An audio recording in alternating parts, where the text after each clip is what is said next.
Today I get what I ask for, and more.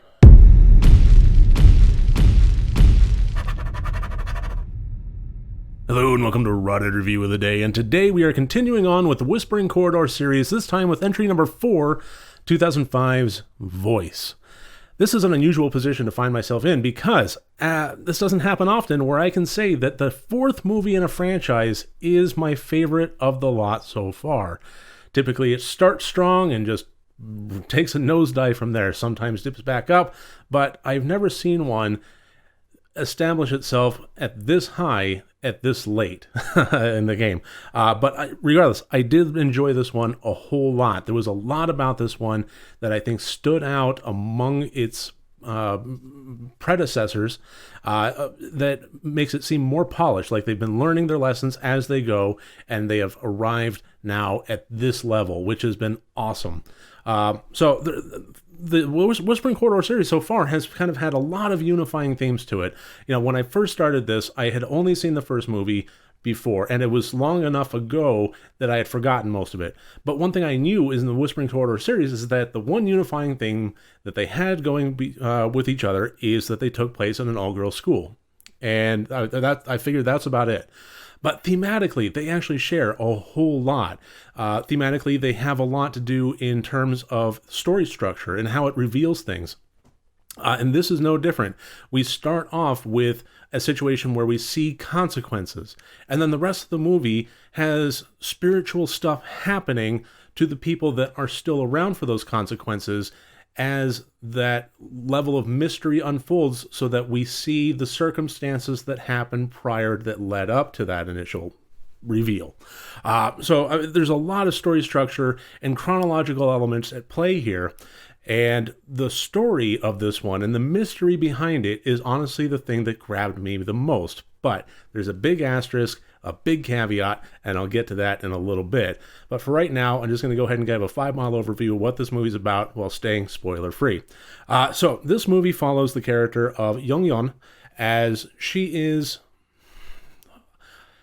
a star amongst her peers. She has a spectacular singing voice, and she captures the attention of her music teacher. And we see her stay after class late to practice her singing, and she's practicing a song for her best friend, Choa. And Choa wants to hang out with her. She says, no, I'm still practicing this, so, cool your jets. Why don't you go home? I want to stay here and continue practicing. So that's what happens. And at some point, when Young-yeon finishes and is walking back to the exit of the building, she gets killed. Mysterious circumstances, still not entirely sure how.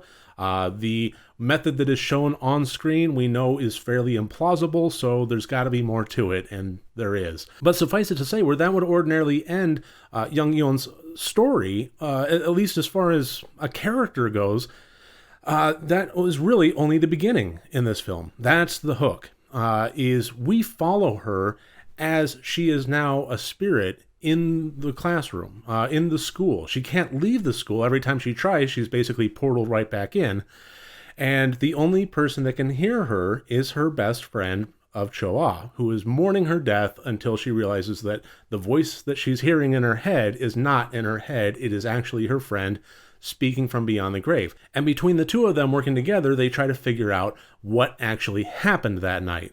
And that was, I honestly loved the dynamic there. And the way that the mystery unfolded, this was the scariest movie of the lot, and it was the most interesting. I've always said, at the heart of every great horror movie is a mystery. And in this case, the mystery of the 5 main, who, what, when, where, why, how, was what? What happened? I mean, to a certain degree, why, but for the most part, we are wondering what. Because through the what, we learn the why. And we still don't know the what. So that's what the movie is trying to establish, and that's the big hook, and that's the big draw. And the way that this movie fleshes that out kept me on the edge of my seat, and it kept me engaged, and I loved that for it. Sometimes during films like these, it'll get too wrapped up in its own mythos, and it'll kind of wind up going down a bit of a rabbit hole and coming up with too many rules, too many caveats, too many characters, too much complexity, and tripping on its own shoelaces. And I really feel like that wasn't the case here. This was just a cleanly told mystery story with some scary elements to it, told very well. Now, I did say that there was an asterisk and there was a caveat. I'm not going to describe the ending. I'm not going to spoil anything, but what I will say is the answer to the mystery. Although the mystery really grabbed me, the overall conclusion lost me. I thought it was extraordinarily unsatisfying. By the time the end credits rolled, typically when you have a situation like that where you have an ending that you find to be somewhat unsatisfactory, that will ruin the movie for you.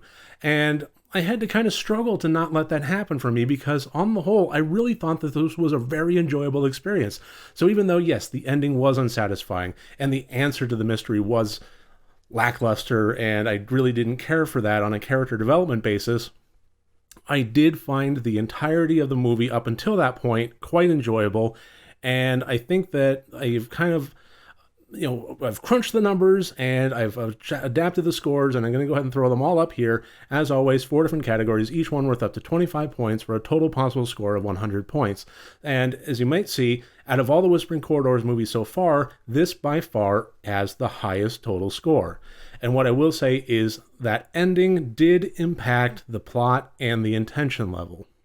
They're high. They should have been higher.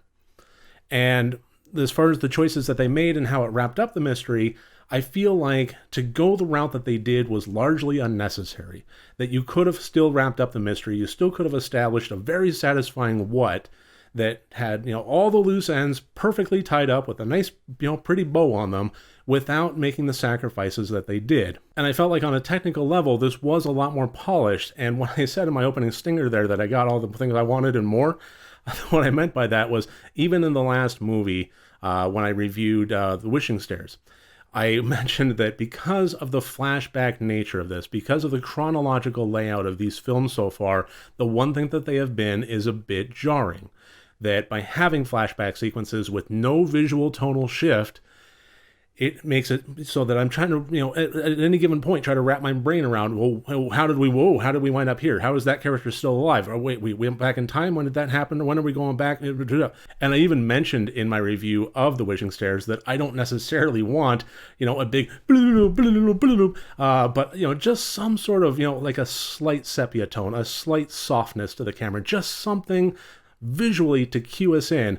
And in this case, we actually got pert near a transition thing when we did wind up in a flashback. It actually incorporated that into the storyline of showing the character, hey, step through this wonky little visual thing here, and we're going to show you a flashback and clue you in on what actually happened. So, and that happened repeatedly throughout the movie. So, yeah, I got what I asked for. And this was a lot easier to follow as a result. I think that even though it was very blatant, it was very much not subtle, it did serve the purpose. I was able to more linearly follow the plot. I was able to keep in line with the chronological unfolding as it was happening, so that I was able to understand what was going on now and why then affected that. And that is ultimately one of the reasons that I enjoyed this one so much more than its predecessors.